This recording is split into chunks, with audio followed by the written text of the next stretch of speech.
Good evening, everyone, and thank you for being here. My name is Jim Raley. I'm the chair of the Board of County Commissioners here in Garrett County, and I want to welcome you to the second annual State of the Lake meeting. I do want to introduce our staff. DNR and the state will take care of introductions of their staff, but we have Commissioner Gatto with us this evening, Bob Gatto, Commissioner Gregan Crawford, Monty Pagenhart, the County Administrator, John Nelson from our Planning and Land Use Division, and Carol Riley, our official timekeeper this evening. When we get to the public comment portion, we will limit the comments to 3 minutes, and that's so we can get through the approximate 25 people, I believe, who have asked. The Secretary is on a schedule this evening and has to be at another commitment. That's why I wanted to start promptly and move forward with this meeting and give you the opportunity then hopefully to ask as many questions or express your views at the end of the meeting. So with that, thank you for being here again, and I'll turn it over to Secretary Griffin.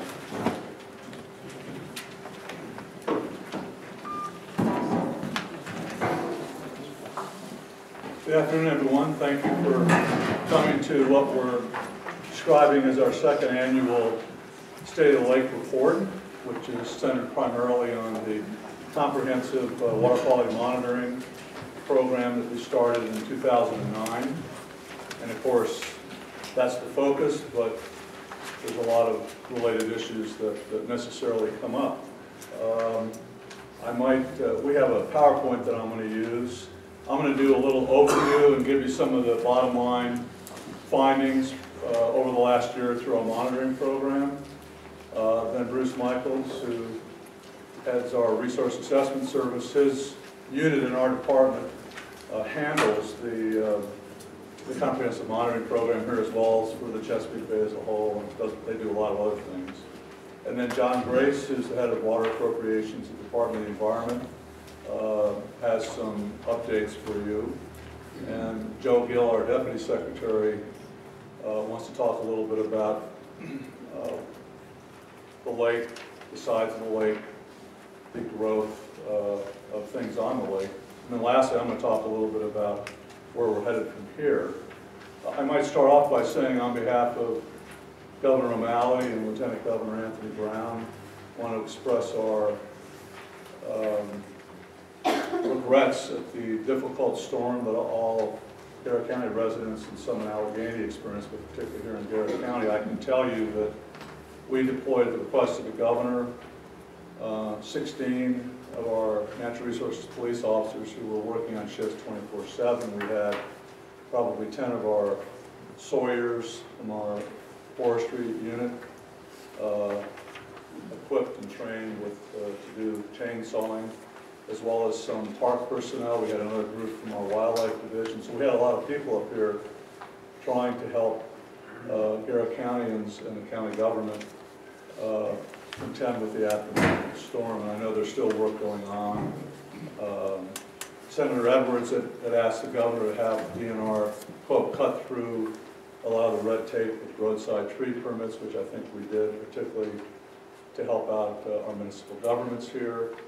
And I just want to say to you that I had a lot of feedback from our field personnel who were up here doing all the heavy lifting, and they were proud and honored to be part of the whole operation up here, that because they feel appropriately very attached to this county and all of you as its residents, and we're happy and honored to help out wherever we could. So I just wanted to leave you with that thought. And the benefit of people pulling together and working together is always, the whole is greater than the sum of its parts.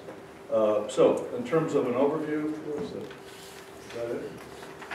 That's not much of it.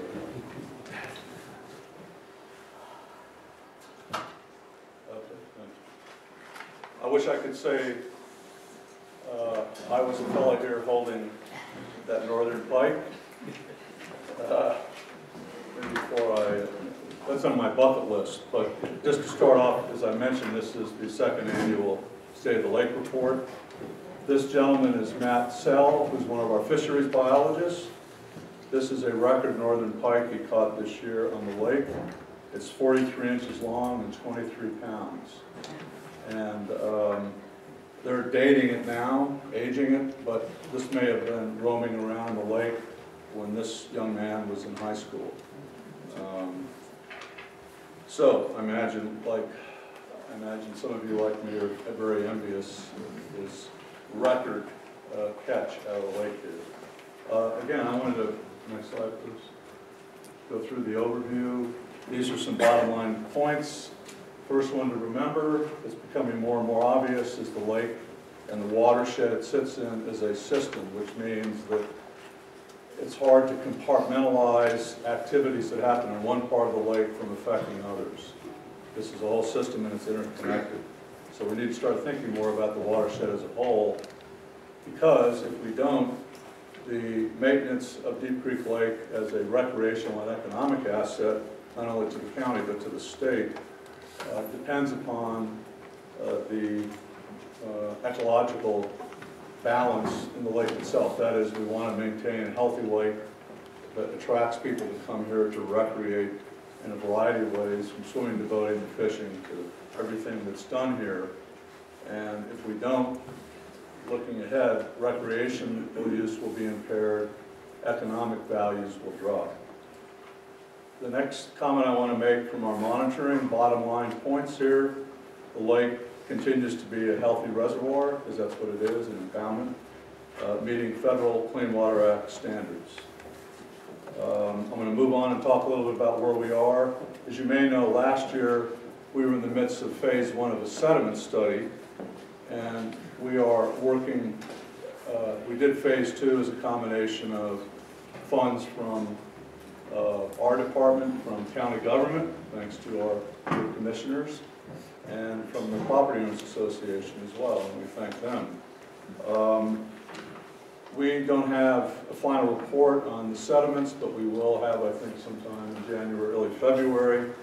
But from our work to date, it's pretty clear that the sediment buildup is most evident in 5 or 6 coves in the southern end of the lake, and otherwise it's not really much of an issue. Don't ask me for detail on this because it's all being cranked up now, but that's a preliminary general comment that's accurate. As you know, as part of the, as you may know, as part of the rest of the sediment work we have to do, we're going to have a report out in January, one out in May, and then a final one in July. And the one that will come out around May, Mr. Michaels is going to get into this in more detail. We'll be looking at the whole watershed and sources of sediment and ways that individuals and governments and groups of individuals can help contribute to arresting sediment, et cetera, nutrient flows into the lake.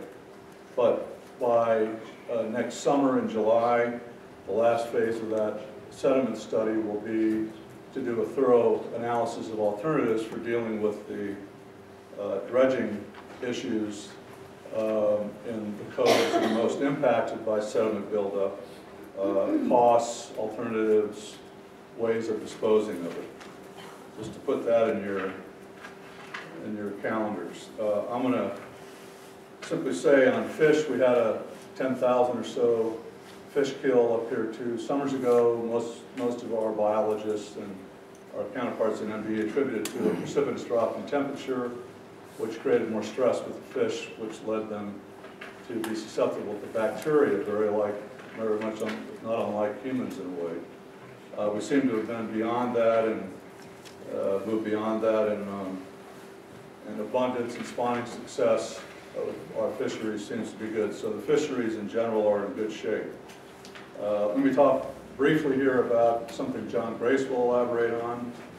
I think this past summer was I don't know if it was a record, but we had very, very high water temperatures and very low precipitation, and that contributed to even worse situations, particularly in shallower parts of the lake, of lower lake levels. And you may have noticed if you've checked around the country in terms of what's going on, that many of these large impoundments out in the west and southwest, which are much, much greater than in extent than Deep Creek Lake, have been experiencing the same thing, very hot temperatures, very low precipitation, great drops in the reservoirs. They're getting into water rationing and all that. I'm not suggesting they have to do that here, just suggesting here that you know, the climates are changing, and I think as we look ahead, it's more likely than not that we're going to start to see trends of hotter summers and less precipitation. Wanted to mention a couple things on where we are with Eurasian water milfoil. As we said last year, we would do a survey this summer. We did that. Bruce will go into the details. We found water milfoil in 86 acres of the lake's surface. It was always growing together with other native species. The increase in invasive species, even things like milfoil, will occur in impoundments because invasive species is a growing issue everywhere. Now, 86 acres for the lake surface as a whole is a little over 2%. And some of the shallower coves, that percentage is higher, it's about 5.6%. We haven't worked out the details, but we plan to do 2 pilots this summer. One selectively using 2,4-D herbicide. We want to monitor the effects of that, obviously, to make sure there's no ill effects. And we're also going to try to figure out a way to do some harvesting of boating channels in some of the shallower coves here to see how that goes. We haven't yet figured out a way to fund that, but we're hopeful working together we can do that. So that's sort of the overall bottom line view. Take-home points, water quality here, the way we measure it under the Clean Water Act is in good shape. If you remember last year, and Bruce will show you the various trophic levels of a lake like this, we are where we want to be. The key thing is we've got to keep it that way. And we are going to be coming within the next, by the end of the summer, with some final work products on sedimentation buildup, particularly in the coves, and what might be done about them. And we're going to try to do some pilots on controlling in appropriate ways, not ways that are ultimately probably harmful to the lake and everything that lives in it, milfoil. With that said, I'm going to turn it over to Bruce Michaels and let him give you a lot of the detail.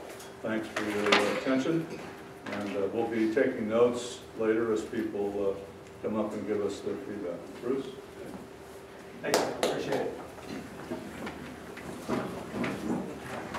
I also want to take an opportunity to thank the county commissioners and everybody for turning out this evening to hear this presentation on the lake. John obviously hit all the key points, and what I'm going to try to do is now provide a few details about the components. I'm going to talk about 4 components. First will be the water quality. Second will be SAV, submerged aquatic vegetation, and Eurasian water milfoil. Then I'll follow that with some updates on our sediment study, the Deep Creek Lake Phase 2 sediment plan, and then finally I'll talk a little bit about our fisheries component and monitoring program. Our water quality monitoring goals, we are committed to continuing with a long-term comprehensive water quality monitoring program at Deep Creek Lake. The purpose of that is to characterize the existing conditions in the lakes, tributaries, and coves. It helps us establish a baseline to look at change over time.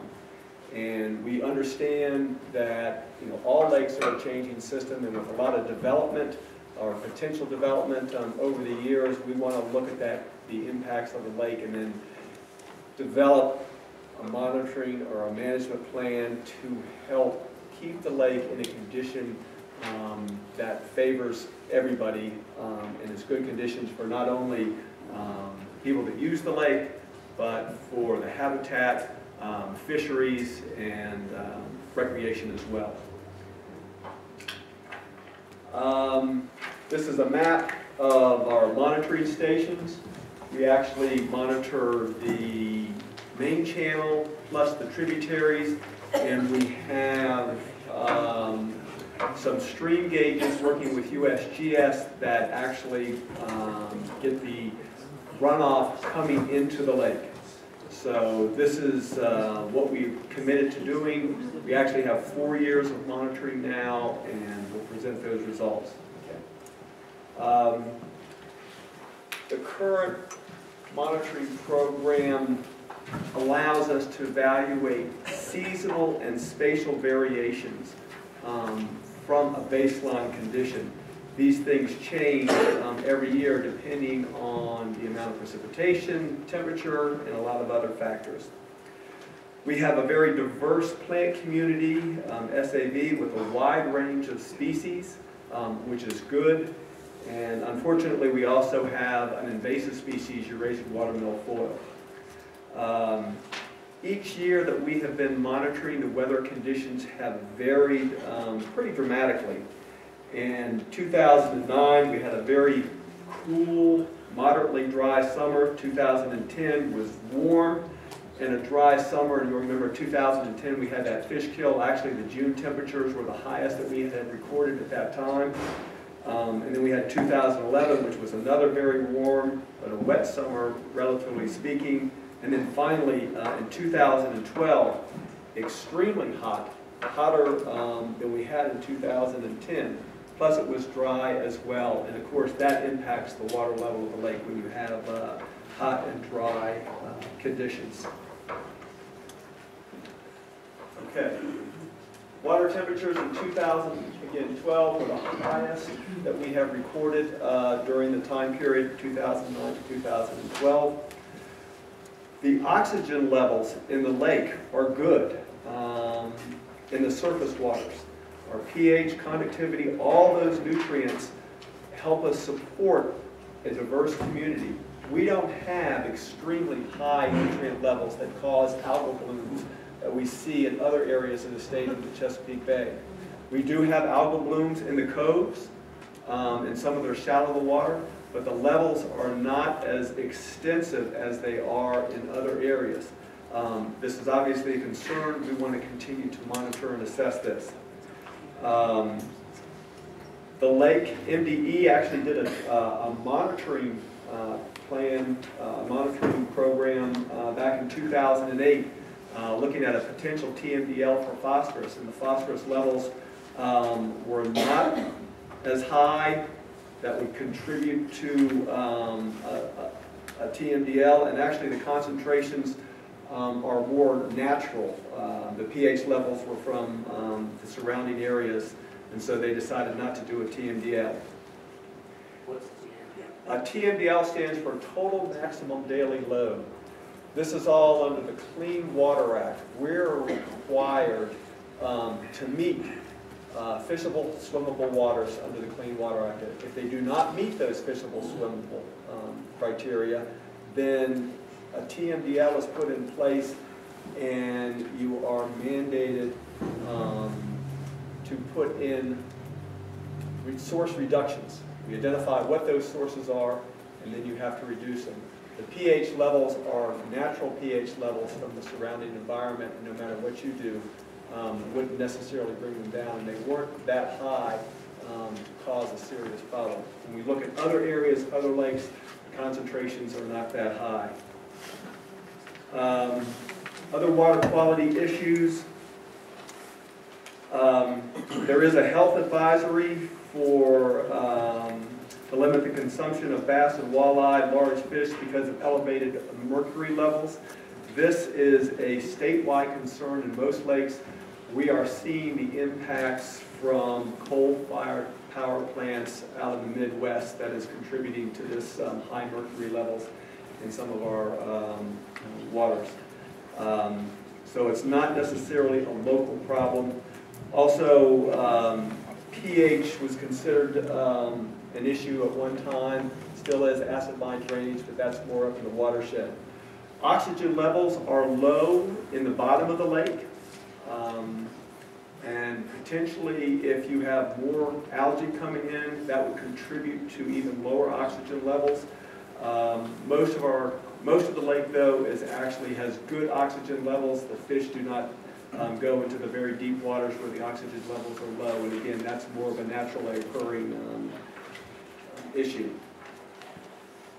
Looking at our water quality trends, I actually showed this slide last year. These are levels of the lake. Oligotrophic is basically a very pristine lake with no vegetation, no algae, and really no fish populations. Deep Creek Lake is considered mesotrophic, which has moderate nutrient levels in it. The nutrients are needed to help provide a very healthy ecosystem that has fish, plankton, underwater grasses. And if you look at this, we have comparable data from back in 1970, some earlier years, compared to what we've seen recently, and we're still characterized as mesotrophic, and that's where we want to be. On the other hand, next slide, when you look at specific conductance over that same time period, we are seeing an increase in specific conductance. Okay. Specific conductance is from dissolved salts and fertilizers, septic systems, de-icers, and chemicals. This indicates changes due to development, and we need to continue our monitoring program so we can evaluate this. Even though those levels are going up, they've almost doubled, they're still not considered to have an impact on our living resources, but it is something that we want to continue to monitor, and it is an indication of increased development in the watershed. Okay, I'm now going to talk about aquatic vegetation, underwater grasses. Want you all to know that our SAV is a critical component to a healthy lake system. It helps reduce the nutrients. It helps stabilize the sediments on the bottom. It provides excellent habitat and food for fish and wildlife. So underwater grasses are good. They are something that a good, healthy ecosystem should have to support a good fisheries population. DNR in 2010 established an SAV survey program. We have 6 sites throughout the lake. We actually send divers out to characterize the underwater grasses. We're doing species identification, and part of that has come that we have multiple species, 10 to 12 different species, which shows that, again, you have a diverse, well-developed grass program. Unfortunately, you also have Eurasian water milfoil, which is an invasive species. And in 2012, we went out and did an entire survey of all the lake area. And we're committed to going out and doing this again. That survey, as John indicated, we have 86 acres with some level of Eurasian water milfoil identified in it. And the range is from less than 1/10 of an acre to some areas had up to 5 to 15 acres with Eurasian water milfoil mixed in with other species. John indicated 2.3% of the lake surface has Eurasian water milfoil, and 5.8% or almost 6% of the shallows, we were able to identify Eurasian water milfoil in those areas. Okay, one of the key things though, most of the Eurasian waterfowl, the highest density populations are in the southeastern portion. That said, when we looked at our transect, things that we've been doing for 3 years, and we have identified Eurasian water milfoil in the transects themselves, the transect data showed there was no significant difference of Eurasian water milfoil, an increase between 2010 and 11 and 12. That's a good sign, that it's not overwhelming and taking over and pushing out the other species. Secondly, When you look at the surface, you see not just Eurasian water milfoil, but other species. Common Potamogetans, which are pondweed, and Vallisneria, which is wild celery. They occupy almost all of our shallow water habitats, as well as the Eurasian water milfoil. What are the control options? John mentioned two that we're going to pursue. The most effective, lowest impact on a large scale area would be using the herbicide 2,4-D. Potentially, this would be something that would need repeated applications. And you have to remember, there is no one silver bullet for eradicating Eurasian water milfoil. It's in the system, it's in Deep Creek Lake, and it's going to stay in there unless we were to wipe out everything in the lake and kill all the underwater grasses, and of course that would be, just wipe out all the fish as well. The cost of this 2,4-D applications is about $500 to $1,000 per acre. It can be used in a targeted area. We are recommending that we do a pilot study this year, identify an area where there's a problem, where we see it, that it's growing up to the surface, that is impeding recreational uses, and try to treat a small area. We will monitor the impacts of that, make sure that there are no detrimental impacts on a larger area. We wouldn't expect anything, but we would want to make sure that through a monitoring program that we assess any of those impacts. 2,4-D has very low toxicity to most fish. There are obviously concerns about putting any chemical in the water, but this has the most benign effect on anything that we can find. And our staff basically did a thorough evaluation of the whole country and even other parts of the world, looking at what are the control measures. And again, every control measure has a negative impact as well as the positive impact of helping to reduce Eurasian water milfoil. Local control measures include benthic mats. We actually had a program this last year that the Park Service initiated. That went fairly well. There were 6 permits, and the cost on that is anywhere from $300 to $500 per mat, and that includes the cost of the installation. Mechanical harvesting. This is another control option. What it does is you go in there and you actually mow it. When the grasses get up towards the surface, you can actually go in. They have special equipment mounted on a large boat with a barge where they collect the material. It's fairly expensive, anywhere from $8,000 to $10,000, and that's just for a couple of days. There's transport costs to get the boats up here.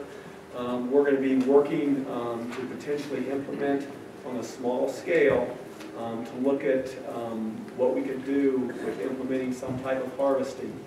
The drawbacks is you're actually, when you cut it, you have to make sure that you get all the shoots, because you're raising water milfoil. If you just cut the shoots and they stay in the water, they can drop down and reseed themselves, replant themselves, and come up elsewhere. You also have to be very concerned about the equipment that you bring in, that you don't bring in any other invasive species. So those are things that we would have to pay attention to before we just let somebody come in there. How much acre can you do into one day? Depends on the amount of SAD, so don't have an estimate right there. But I mean, you can cover a pretty significant area. We estimate you probably do maybe 4 or 5 coves or whatever, depending on what you wanted to do. If you just wanted to do a channel, that might be something to look at. Other control options that we rejected, herbicides other than 2,4-D, they have impacts to all SAD. The 2,4-D is more specific to Eurasian water milfoil. And other herbicides are less effective in a large-scale setting that could disperse and kill other beneficial species. Biological controls, we looked at those as well. Grass carp are illegal in Maryland. The milfoil weevils have not been approved in Maryland as well. They would be considered an invasive species. They are not indigenous to Maryland, so we would be bringing in another species that we don't know what the unintended consequences of bringing in some other species. It's already been banned in the Chesapeake Bay, and if you brought it into the Deep Creek Lake, you'd have the possibility of it expanding elsewhere. It's also Water goes the other way. Yes. if it's banned there, so why don't we put it here? It's very expensive. Milfoil is very. The milfoil weevils are very expensive, like $1,000 per acre. The efficiency of something like that in Deep Creek Lake hasn't been shown. In other reasons, the milfoil is very slow to take over, and the weevils are actually a favorite food of sunfish. We have a lot of sunfish in Deep Creek Lake, and so potentially you would be providing a very expensive appetizer for our sunfish. Going forward for the upcoming year, we're going to look at, again, continue with our SAB surveys at the 6 locations. We do that 3 times a year. We're going to do our targeted Eurasian water milfoil assessment again. That is scheduled for June of 2013. And then we're going to look at the implementing the pilot control actions that we've talked about. The proposed evaluation or targeted proposed projects to evaluate the effectiveness of our pilot projects for Eurasian water milfoil, again, will be the herbicide 2,4-D and harvesting in limited areas. Okay, I'm now going to talk about the Phase 2 sediment plan. And first of all, I want to thank, there was a group of individuals that gave us some insights and provided input to the Phase 2 plan. Morgan France, who was here, and others. We certainly appreciate their information. We've completed all the field work associated with the Phase 2 plan. We had a team out here from a Maryland Geological Survey that went to work in April. Conditions weren't the best. It was cold and snowy. But they were able to complete their work. They did the sub-bottom seismic surveys and their bathymetry, which is the bottom mapping, looking at the depths of the water. We did a complete side scan sonar imagery of the lake that allows you to go down through the sediment, see how deep it is to all the way to where the original bottom was. All this information was GPS referenced to the shoreline. We did videos. We compared it to historical bottom data. May through September, Maryland Geological Survey did all the processing, the quality control, quality assurance with the data. And then October, we sent, MGS came back out here and basically collected 42 cores throughout the lake. That actually allows us to take those cores and analyze them for potential contaminants to see how much material has been deposited. And finally, we have our alternatives analysis that John talked about. Those are actually, contracts have actually gone out. We're waiting for the Board of Public Works to approve it before they go out to bid. This is a map of the bathymetry and seismic work, shows the depth of our water, where our shallow waters are, and our deeper waters. And then the next slide is where we collected the 42 sediment cores throughout the lake. The core lengths range from 0, which was when we hit rock, all the way down to 7 feet in length that we were able to go down in the sediment, which is actually reaching through the bottom of the original soils. The average length of the core was about 3 feet. Again, we took those cores, we're working on them in the lab. The good news is that we haven't found any toxics, contaminants in any of the sediments that we've looked at, which means if, when you're doing dredging, that it's much easier to dispose of the material. You don't have to take special precautions to dispose of and handle potential contaminants. So it's good news that there's no contaminants in the sediments that we've found so far. Future plans for the sediment work, we're going to complete all the analysis of the sediment cores that we have. And as a matter of fact, DNR, we decided to go out and send a subset of these cores to do some carbon dating so we can actually determine when the greatest amount of sediment came in. You're looking at basically 87 years of sedimentation, and some of those sediments in some of the coves look about 20 inches. In 4 or 5 of the coves, we have 20 plus inches of sediment. 20 plus inches over 87 years is less than 1/4 of an inch a year. We want to try to determine if we can go back and look at the historical carbon dating and find out, did the majority of it come during one specific time, and it will give us more information to help make decisions on how we address the management of the sediments. Contractors, again, talked about the doing a sediment reduction plan. You cannot take sediment and remove